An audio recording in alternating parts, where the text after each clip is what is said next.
Instagram, Facebook, YouTube. Oh, okay.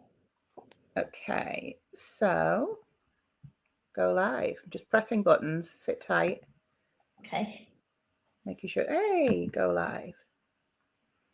There we go. So I think if this is working, we should be live across all my platforms. We should be live on Facebook, Instagram, and YouTube.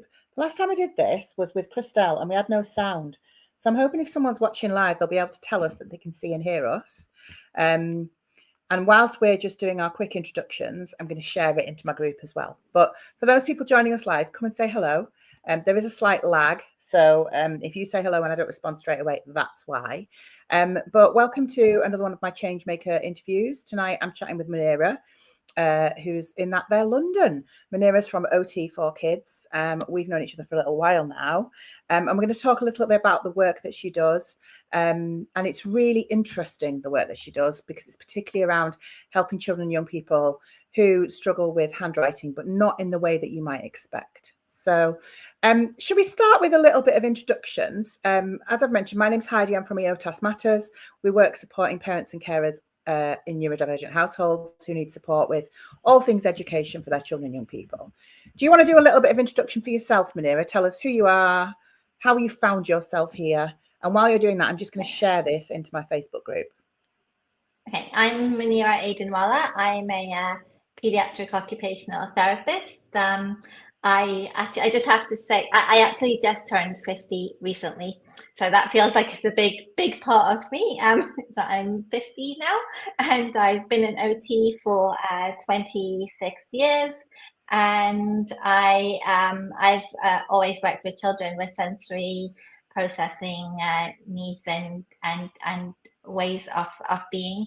I'm also a home educating mum, and I have a nearly 13-year-old, and I help. So at the moment, I work with I help parents help their kids with sensory processing and sensory processing needs, and I have my one-to-one is with one-to-one. I work with all types of children, with helping them to move, learn, play, write, be comfortable in their lives.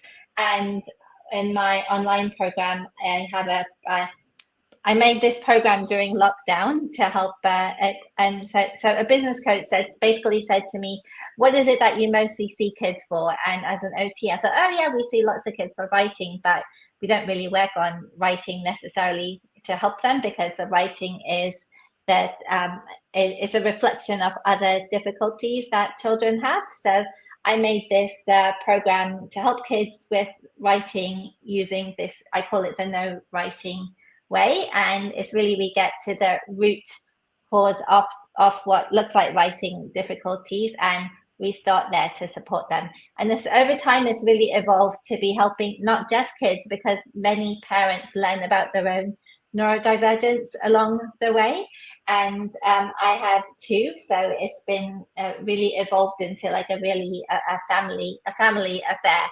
this program, yeah, so that's what I do. That was really interesting, because we've spoken about your work before, because I know that you're working on a book as well. And the thing that I was really interested in was that when you said to me, generally, when you've got a child who struggles with writing in school, one of the first things that people start thinking about is pen grip.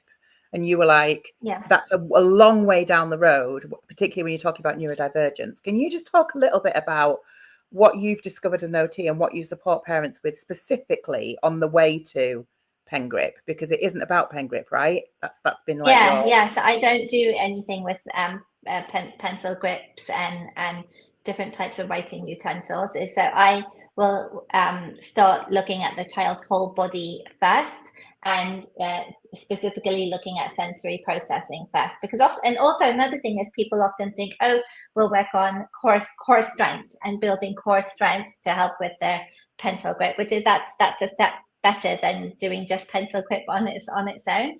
But even before core strength, you really have to first activate the whole body and be aware of your whole body before you can work on core strength. So if we think about it in a sciencey kind of way, it makes sense, because you get sensory input, which then goes to your brain, and then that affects how your muscles move. So that's why we first do sensory awareness to the whole body, and then we can be in a better place once the body's more activated and more ready to then do more core strength. But also, I think the emotional piece is really a big one too, because many children with writing difficulties, there's also the emotional regulation side as well. And part of it is also, there's writing trauma is also a real thing, is because many kids have pain in their hands when they're writing, for instance, and then but others don't believe them, or they're being forced to write even more. So then that has resulted in them feeling like not believed, or not being understood, and having to put their needs have had to kind of go downhill to just be doing what they're told.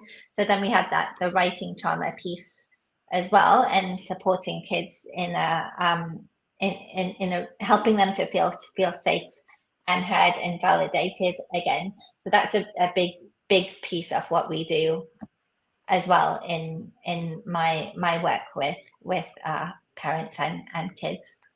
Amazing. I think it's really important work. I think for lots of us who have children or young people who do struggle with writing, the frustration around that is, and it really kills kids' self-esteem. And, you know, I've had a young person in my life who struggled with it, and like would say, I'm stupid. It's because I'm stupid. It's because I'm not, you know, and all of that stuff. And it wasn't that. No, it was none of that. It was dyspraxia. You know, so and sensory processing differences. For people who don't, can you give me, I'm putting you on the spot here, but for people who don't understand sensory processing, can you just give us a bit of like an edited highlights of what we mean when we say that? Because it's something we say a lot, and I'm conscious that not everyone knows what that means.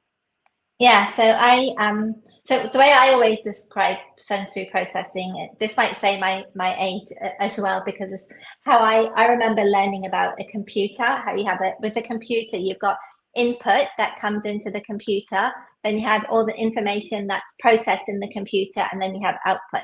So for sensory processing, we look at the input of your main 5 senses: taste, touch, smell, sight, and hearing. And then we have the sensory information from your muscles and your joints to tell you where your body is, sensory information from your movement system, and then we have your interoception, which is how your insides of your body feels. So we look at how all of that sensory information is taken in, and how your brain processes it. So are you sensitive to it, or do you need lots more of that sensory information? And then how all of that will affect your ability to move, your coordination, how with your being able to tolerate the world around you. That's a bit vague, I think, but it's so looking at how and how you engage with other people. And that's how I look at sensory processing. Really helpful, thank you. Because I know we like throw it around, and when you've had it explained to you, and it's sort of part of your, like, you know, I probably say sensory processing and sensory regulation like 100 times a day, and then I forget that there was a time when I didn't know what that meant, and there's plenty of people who still don't know what that means.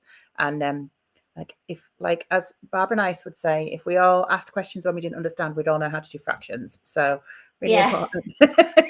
And also it can just be it's just a way of being as well. It doesn't necessarily, because often people talk about sensory problems or sensory difficulties, but it can just be a way of being, and this is what helps you to be and do what you do in your life, which I think is a really, really big thing as well, that it doesn't have to be a problem. If you know what I mean. It can just be, this is how you learn, this is what you need to be comfortable in your life, and accepting people for their different ways of different ways of being, and different things that they need to be comfortable in what they do. I know that you're really, like, you're one of the OTs that I know that are really hot on, this isn't about medicalizing or pathologizing our children or young people. This is about meeting them where they are, understanding that everyone's brain is going to brain in its own way. And our job as parents and educators is to make sure that we're doing what we can for those children and young people that we're here to support, and that we do it in a way that works with their brains and their nervous systems and not against them, right? Yeah. And this is one of the things we do a lot in my programs, is we learn about each child and how they tick, if that makes sense. And also for kids to learn about themselves as we go through what we do, and in a way that they know that it's not a bad thing. It's a strength, and it's just how they are. So like I think I've shared this before somewhere with you, but like my son's very fiddly, and he does really, really good origami, and he knows that his fiddliness is what helps him to do origami, for instance. So, and this is what I aim for with the families I work with, is for kids to know how their sensory ways of being are ways that help them and kind of make you unique and individual. Yeah, and understanding not just what you can't do, but what you can do, and what you might be able to do better than other people, even on occasion. Not that that's a requirement, but I live with a model maker. My son is a crazy Lego fiend, so he has terrible gross motor skills and can't ride a bike. But my God, he is a master Lego builder. So he's got really good fine motor skills. So spiky profiles for the win, right? Yeah. I've got a whole thing. There's so many kids that come into my group who they are amazing at Lego, and I have a whole thing on like about the amazing Lego builders. I think there's a real. Go on. I've thought that there's a lot of resistance from Lego, and so it gives you a lot of proprioceptive sensory feedback, which drives your fine motor skills as well. Which is some people like proprioception, and it helps them. So it's someone on Instagram is saying it's super interesting. Both of my children who are autistic have this, and both are so different with their sensory processing. And I know that that's something that you're really keen on I know you have a Facebook group, and I know that the work that you do with parents through your program and your one-to-one work, it's all about understanding that every human is different to every other human. And when we have children or young people who are struggling in environments such as school, for example, it's about not assuming that because you've got two autistic kids that they're going to be the same. They're just not. Like no two children are the same. And I know that you like really hot on that, right? It's kind of like twins sometimes that are like completely opposite. And I think it's the same with siblings as well. And even sometimes with parents and your own child. And what might feel good to your child might feel really horrible to you. So it does make it challenging to 100% to live in that way as well. Like even just like understanding that about you, because my son is very like me in lots of ways, but our sensory profiles are really different. Like I can't chew a sweet near him without him wanting to rip my head off. And I'm very like touchy-feely, and I love like deep pressure, and he wears a badge that says I don't hug. We're very different individuals. Do you know what I mean? So it's about understanding that, right? I think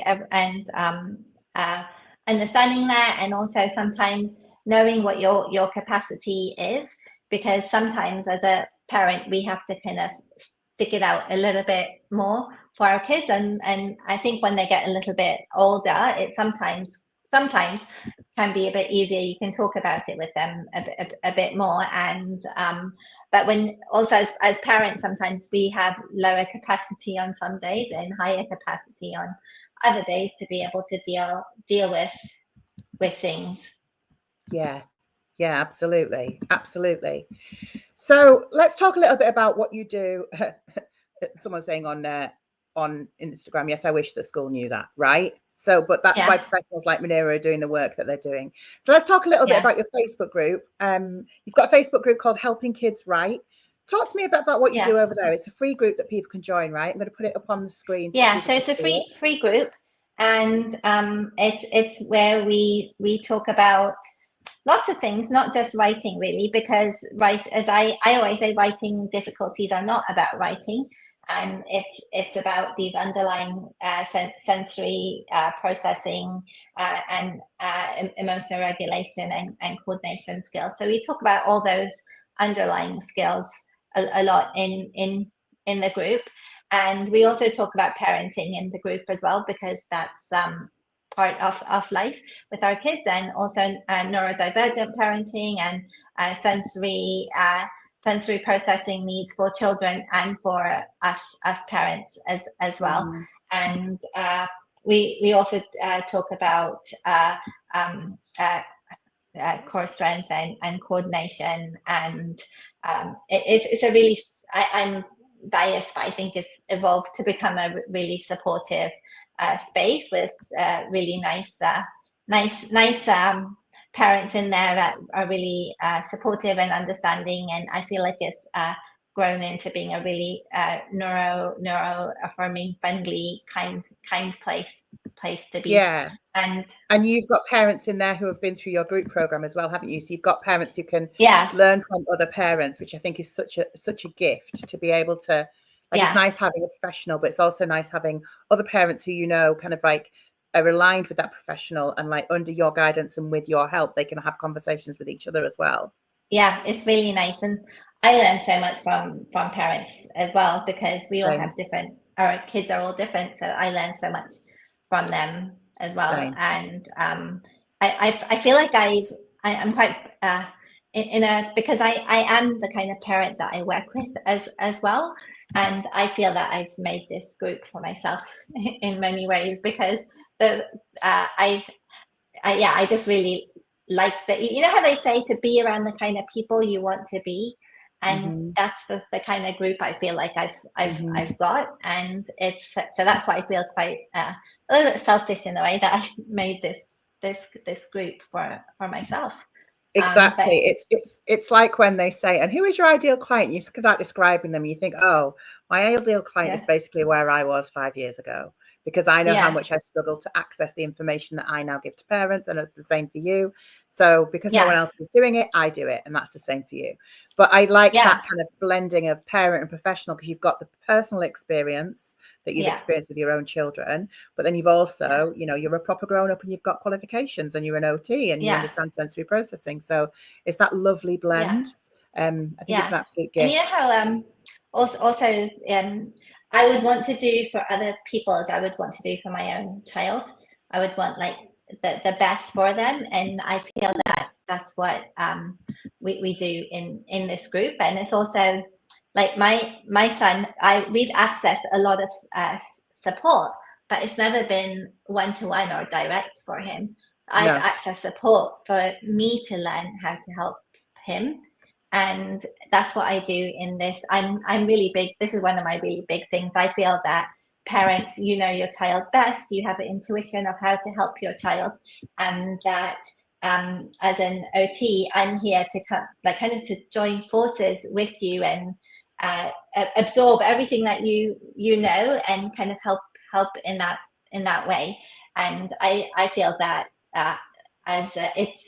it's like the new way forward for OTs, not just to be working directly on a child, which that can be great. I'm not putting it down at all, but also to really support and empower and join other parents in helping their kids, because they know so much, and they just automatically in my program, the parents have come up with amazing ideas and ways to help their kids just by knowing about the science behind it and understanding their kids' sensory needs. And that's because they know their child best, and their intuition is guiding them.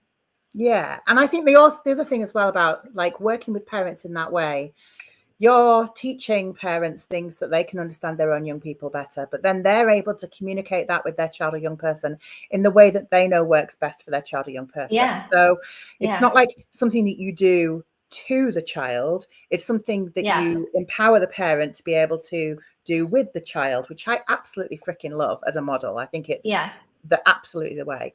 So in that vein, let's talk about your freebie, because you've got a couple of freebies, but one of the freebies that you've got that I really like is this kind of writing accommodations. Can you talk a little bit about what it is? It's a free resource, right, that people can get their hands on? Yeah, so we often talk about accommodations of ways to help kids to so when I look at helping kids with writing or any difficulty, I will find ways to help them do that skill now.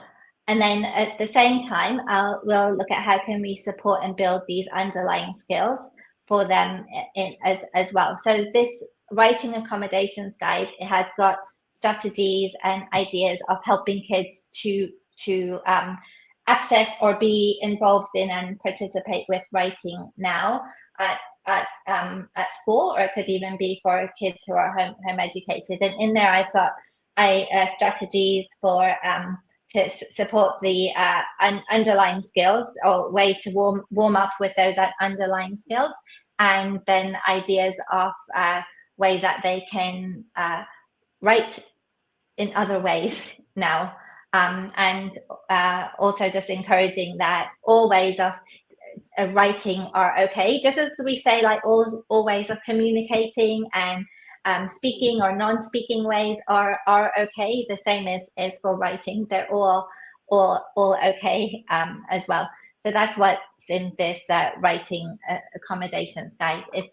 So it goes a bit beyond just like pencil grips and different kinds of writing papers and different pens and pencils, and looks at in a more rounded way. A more holistic approach. Yeah. Love it. Yeah. I love the work you do, Munira. I hope you know. I think you do know I'm a big fan. Yeah. I love your work. I think it's brilliant. I love your work too. And I want more people to come and find you, because you're like one of the people. I've got a handful of professionals, including a couple of OTs, who are just like, when people say, oh, blah blah blah OTs, I'm like, I am a big kind of advocate for using OTs, because we have had so much success by using our OT. Like, it made the absolute world of difference to us. Like, and I bang on about it all the time. More than SALT, more than educational psychology, more than provisions made in the setting, the recommendations that were made for us by our OT were game changers. And I've seen it happen for families over and over and over again. And I think as a profession, it's underappreciated and overlooked too frequently, because I just think that the things, by its nature, like, the notion of occupational therapy is that it's therapy through doing things. It really appeals to me as a person who is a doing learner. Do you know what I mean? Like, that's how I learn. I learn through physically being in activities or doing. That's why I became an OT. It's because the whole program was through doing and lots of hands-on work, and that's how I learned to. Is by actually doing.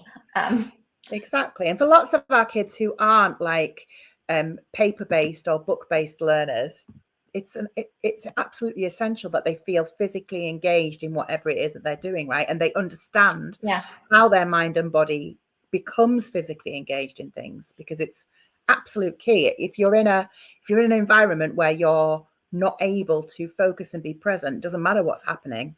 If your sensory system is overwhelmed and your brain is offline, it doesn't matter how great the teacher is, you're never going to get it. So I love the work that you do. So just to recap, people, go and find Munira. You will find her Facebook group by searching, oops, wrong button. Give me a second. There we go. If you go onto Facebook, it's playing up. Buggers. There we go. Go onto Facebook and search, just either use this facebook.com groups, Helping Kids Write, or just search for Helping Kids Write, or search for Munira's name on Facebook, Munira Adenwalla. You will find her. You will also find her if you go to my Facebook page, the EOTAS Matters group or on my YouTube, any of those places, you'll find it. You'll find it by following the links through from these comments. And do go and get yourself a copy of her Writing Accommodations PDF, because it's a cracking little resource and it's free, which is the best price in Yorkshire as far as I'm concerned. So go on, what else did you want to say? Come join us. I'll be happy to see you in our group. Yeah, come and find Munira. Yeah. Thank you, Munira, for today. I know that you're crazy busy and that you're visiting people and stuff, and I'm really appreciative that you found the time for us today. Yeah, thanks, Heidi. All right, my love, I'll speak to you soon. Goodbye, everyone. Bye, take care. Bye, everybody.